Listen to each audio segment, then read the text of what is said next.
Hello and welcome for tuning in on a very special episode of the Untold. Today we have Hussain Almosawi, who's a fitness coach, and he's going to be talking to us all about, living the life of fitness. I think it's really great that we have someone to talk about this stuff because, the fitness journey, it's kind of different for everybody.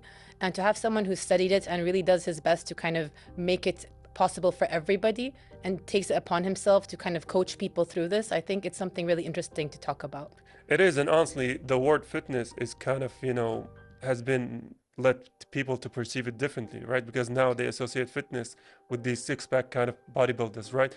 But fitness, it just comes from fit, right? It's the idea of living your life in a very fit kind of state of body. So it's always a great time to sit down and talk all about how we can achieve all of those goals. I agree, especially nowadays with social media, there's a lot of unrealistic expectations of what people can do or achieve.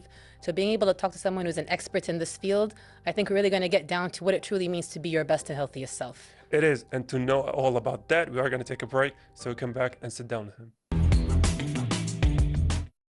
And we're back, ladies and gentlemen, and I do want to welcome you, Hussain Almosawi, for joining us and being our guest here on today's episode of The Untold. So thank you very much. Yeah, thank you for having me. It's wonderful to have you. And so before we begin, how you're a fitness instructor, I want you to take me back to the very start. What was your life like before fitness? Before fitness, well, I grew up overweight. Like I went up to 120 kilos up until I was around 18. Then after years of bullying in high school, I thought, okay, I need to make a change. So in hindsight, I realized I was a bit drastic with my approach. I just cut down my portions by a large amount. So I ended up losing the weight. And then at some point, I joined the gym. And back then, most of the sources that we had was like magazines, a few online articles here and there. So I was experimenting for most of the time. And then after college, I actually started working as a chef. And during that phase, I gained all the weight back and I was handling the stress of working as a chef. Then this is where, when it came to fitness, I was looking into more of the mental health side. So how it really helps us handle a lot of stress in our lives and stuff. So I had to really bring that in together. And then I got a lot more curious and I was just studying more and more. And then after 9 years in the food industry, I got my certification in coaching, and here we are now 5 years later. MashaAllah. Yeah. When you first said that you were overweight in school and you got bullied, I had a little chuckle because, mashallah, I don't think the audience can see, but you're a very, very tall man, very huge man. Yeah. And I was like, who's crazy enough to, Yeah. bully this guy? Yeah. But honestly, we kind of share a similar path because I was a little bit overweight myself. I was 120 kilos as well, but that was, during my later years. And it's really amazing the amount of times when you can look yourself in the mirror and take that as motivation to be better. 100%. Yeah. So I want to ask you, what got you first into training at the gym? I know that you gave us two reasons, but I'd say I'm looking for the exact moment, right? Maybe you had an incident, you had something happen to you. It's like, okay, enough of this. I'm going to the gym. Yeah, 100%. Like I think mainly like it came down to just I was riddled with insecurities, and like especially I was actually born and raised in London. So by the time I finished high school, I came to Kuwait and I realized, okay, this is a new beginning. It's time for a fresh start. So I didn't want to have any similar experience as the time in high school. So that was the main thing, and I knew I had to meet so many new people, I had to make new friends and everything. So I had to make sure that going into it, I had to be a lot more confident than where I was at that time. Well, that does make sense because it's quite a journey you kind of went through, where you were kind of the one being bullied and all that, to suddenly now you're the one showing people how to kind of get out of that fitness slump, how to kind of better themselves and become healthier. And as you said, it's more of a mental health thing as well. Yeah. Like your physical and mental health is always connected, isn't it? Yeah, 100%. So people always think it's only like one or the other, but the body is just amazing that way. Everything is connected. Yeah, no, 100%. Like it's so important because like even if you're not in the field of fitness, within any field that you're in, you're gonna handle a lot of stress. Especially when you're working with people, there's always gonna be friction with what you're feeling and the people that you deal with. So training is a way that really grounds you with many things, and like beyond the training as well, because as a coach, okay, I'm focusing on the 1 hour with the client, but really I like to tackle everything else outside of their life in terms of their diet, their hydration, their sleep, a whole holistic approach, because without that, like you're sludging through life more than anything. And also, at my heaviest, I was studying in the United States, and when I got my, coach, I called him a therapist, right? Because the guy literally saved my life, right? In terms of obesity, maybe heart problems, whatever.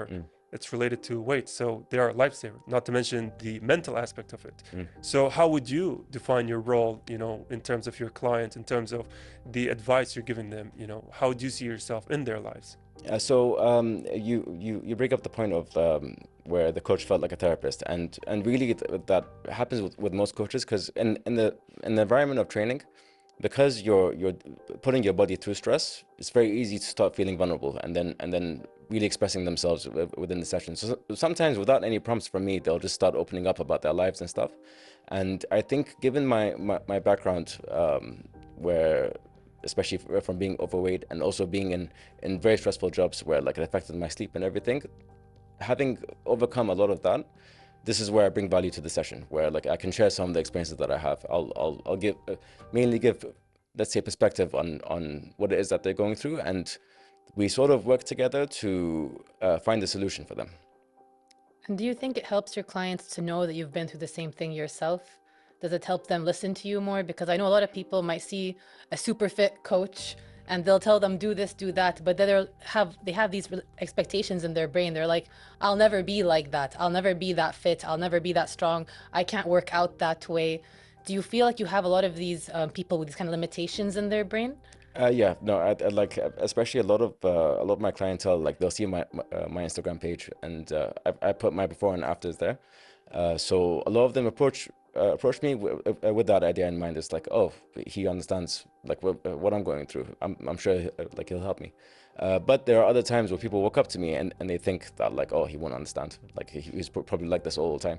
But then once we start conversing and talking, it's like, oh, okay, he actually does know. And it really puts them at ease, because there is that level of intimidation in this field as well, which I always want to sort of break that barrier, and especially with like trying to educate them as well.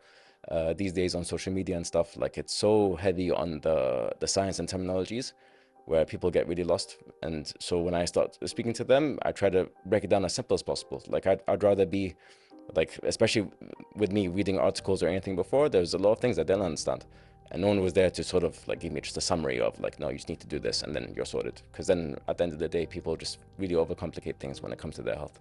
And speaking of social media, I'm glad you brought the topic, because sometimes, it's a double-edged sword, right? Social media can be a very helpful platform, but can also be very dangerous of misinformation platform. So how do you manage a lot of misinformation or the self-expectations or the unrealistic, body, compositions that people have in social media, and try to make it as authentic as possible?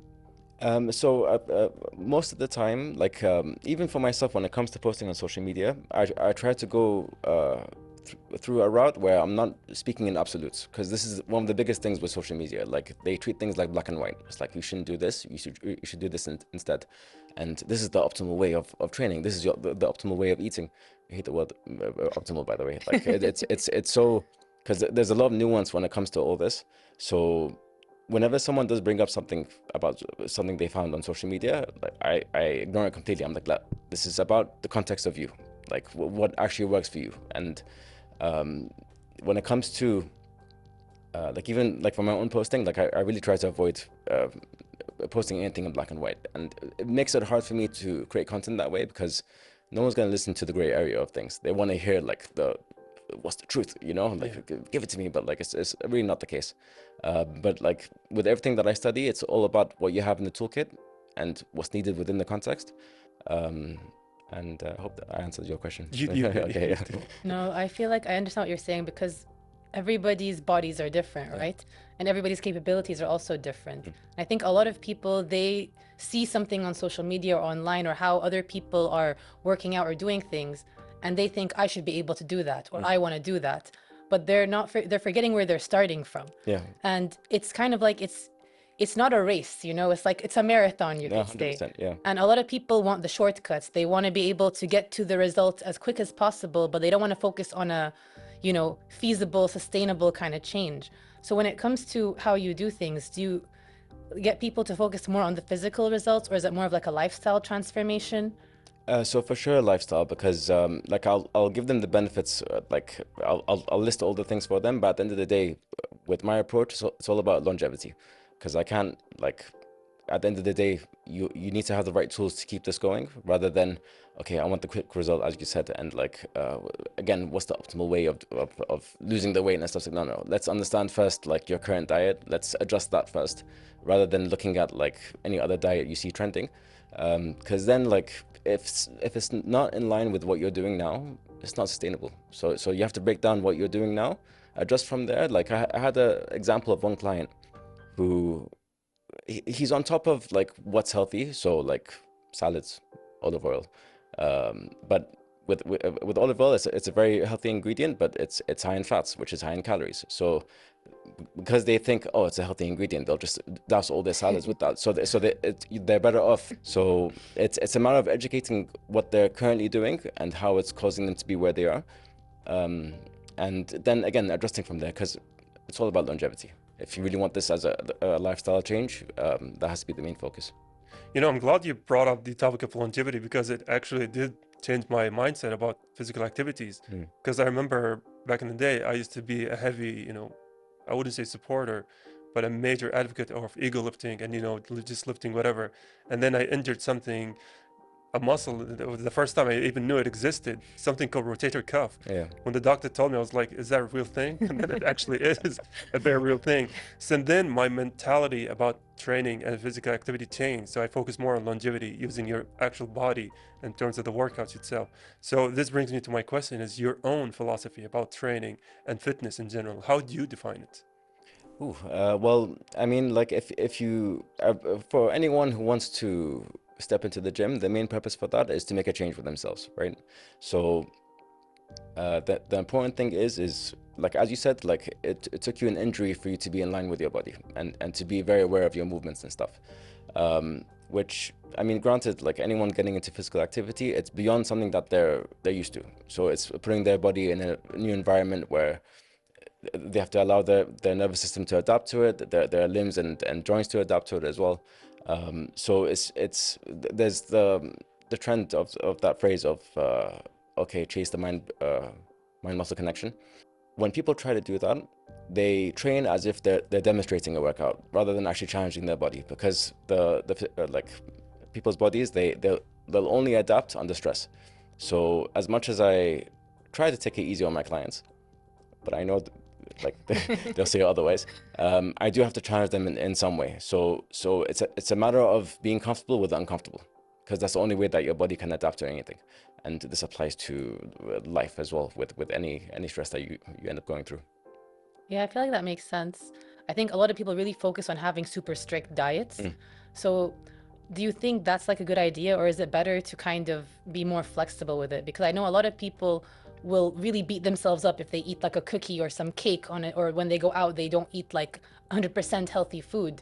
But at the same time, they still, they're like, I ate now, I'll just keep eating. You know, there's a lot of that kind of mentality out there. 100%. So what's your advice on that? So for me, like, so it's what helped me the most was understanding calories. So like, food itself and ingredients, they have a price tag when it comes to that. So when you start to understand the price tag a little more, you can be a bit more budget friendly with what you're doing.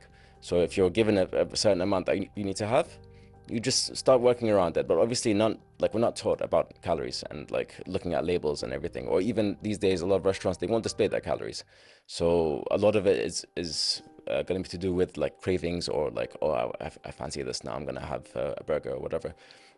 So a lot of my clients, like, I'll first educate them about calories and what it is that they should aim for. And then if they want to indulge here and there, I'll tell them, it's like, listen, so just don't spend for lunch here a little bit. You can enjoy your burger and fries later on, and then you're fine, you know? So, because I know, like, as soon as you become way too strict with it, again, about longevity, it's not sustainable. Because then there's a moment sometimes where people, like, they'll really undereat, and just pure biology of their and chemistry of their body, they'll crash and then want to just start having everything else. So like, because especially when people go low carb or keto and stuff, you're not giving your body any energy or sugars. So then the crash comes, it's like, I want cake, you know, I want a cookie. So then they just crash diet, you know. So yeah, I feel like That's 100% so true. And I'm really glad you brought this up, that like balance is more important for long-term weight loss and health and fitness. We are going to take a quick break though. And I hope we can talk about this some more because, you know, we all want to be our fittest and healthiest selves. So stay tuned for after the break. And we're back, ladies and gentlemen. Thank you for tuning in. I want to ask you about something because on my journey to losing weight, I've tried everything. You mentioned keto, you mentioned so many other kind of diet fads. I've tried them all, you know, intermittent fasting, whatever. If it had a name, I tried it. Nothing worked except counting calories. I think I spent 1 year, you know, weighing everything. And then I dropped all the way to 92 from 120. And as long as I tell my friends and family, just count your calories, they're like, no, I'm gonna have this operation, I'm gonna take this pill, I'm gonna get into a fight with this doctor. I'm like, you know, the solution is based on science. So with that being said, I want to ask you, how important is nutrition when it comes to fitness and training and also maintaining your weight?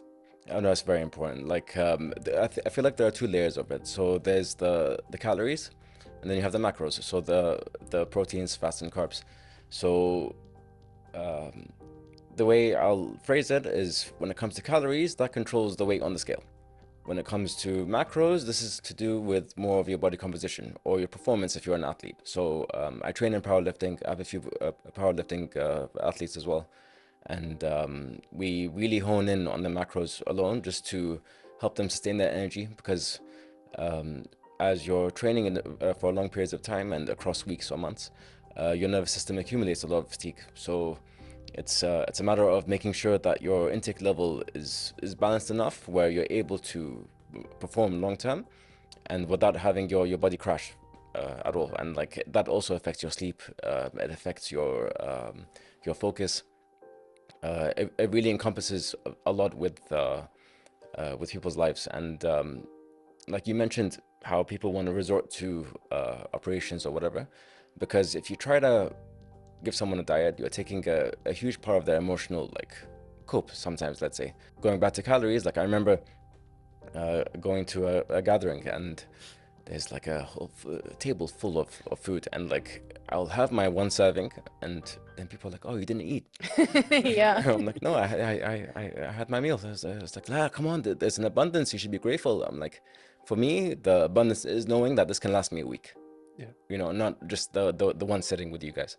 So so yeah, like it's a matter of shifting that perspective when it comes to food. Like the food is not going anywhere, alhamdulillah. Like we're always blessed with like great food. There's always a time and place for it. Yeah, I feel like that's a big struggle, especially in our culture where eating is a big part of, you know, gatherings and other things and everything, basically. Like whenever I go to my grandma's house, even if I have one plate of food, there's always like a feast. And then she'll just come and put another plate in front of me. She's It's like, you always the didn't grandmas eat. as well. Yeah, always, always. They're like, you didn't eat enough. And I'm like, Teta, I ate so much. I tried everything. I'm so full. No, no, no, no. And then she'll put it, and you can't say no because Yeah. it feels rude. And I think a lot of people have that as well, where it's like, especially in these familial or social settings, it's considered rude to kind of say no to the food. And you have Yeah. to really build up a way to kind of be able to be like, no, this is enough for me. Yeah, 100%. So do you have any tips for people in that kind of situation? You'll make a lot of enemies. But like if it's for your health, honestly, like it's because like I was always that person amongst families and stuff where I had to really stand my ground with saying no. There's a bit of friction, but at the end of the day, the meal lasts like 10-15 minutes, so that afterwards they forget about it, you know. So like it's all fine, and yeah. And you know, speaking about meals and you eat, what are the mistakes that a lot of people do when it comes to their nutrition? This is I mean going back to the whole olive oil thing, like this is another curse of like the internet, social media and stuff. They'll always say this is great for you, this is great. Avocados. Ooh, avocados. Like people love it, it's great, but again, higher in fats. So like they'll keep including these ingredients in their meals and then wonder why they're not losing weight. Or like another big one, when you see other influencers or athletes seeing how many calories that they have, and they think, oh, if I have the same, I'll look like them. And the unfortunate part, just as a lifestyle, like there's no promotion to go out and walk, you know, or there's no need to walk anywhere, because like, okay, we're at home, we can order anything that we need. If you want to walk somewhere, you have to drive. And then like we don't actively do like chores around the house. We don't walk down the street for any of our shopping or anything. So activity wise, the average person might range between like 3,000 to 4,000 steps, whereas the average person anywhere else, in the, primarily in the West, they can reach 15, 20,000 steps easy. So they can afford having, let's say, 2,500 calories and still cut. For a lot of people here, it would be about, give or take, 1,900 calories. That's if they even walk enough, you know. But like a lot of the times they overestimate how much they should be eating to lose weight. Yeah, no, I think that's a big issue that we have in general. Is that everything is so convenient, so there's no need to walk, and it's more of a driving culture. Yeah. Like a lot of people I find here, when they go and they travel, they end up losing weight, even though they're eating the same or more, Yeah. just because they're moving so much 100%. more. Yeah, yeah. And even I have like a friend who lives in Europe, and I was visiting her once, and I was like feeling, oh, I'm so happy, I'm walking like 10,000 steps every day, or 11K, and she was like, that's it, I walk like 20K every day without even thinking about it. Like, how is this a thing for you? And I'm like, this is a big improvement for me. You don't understand. Yeah. So I think that's like a big thing people don't realize. Like, would you say that in general, most movement is good for you? Yeah. That even because it's more the sedentary lifestyle that kind of forces the calories to catch up? Yeah, no, 100%. Like it's really important. Like even a lot of times, like a simple advice I give to my clients is, especially if they work like an office job, just once in a while, get up.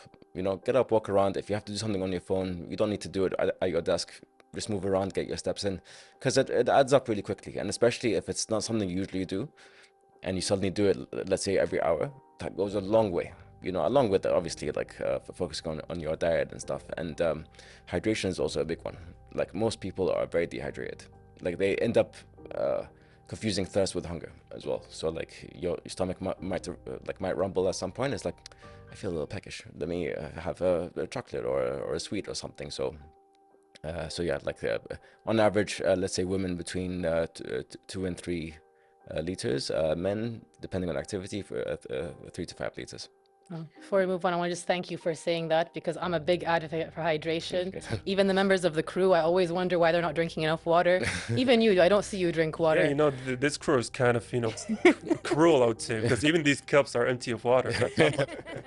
They anti-hydration. Yeah. But, you know, I'm glad you brought the topic of hydration, because I did read something once and it changed my mentality about hydration, is that for a lot of people, they drink water when they feel thirsty, when they should be drinking water, you know, frequently. Yeah. Because thirst is a sign that your body is now severely lacking something. It's not like, oh, this is a daily reminder to drink something.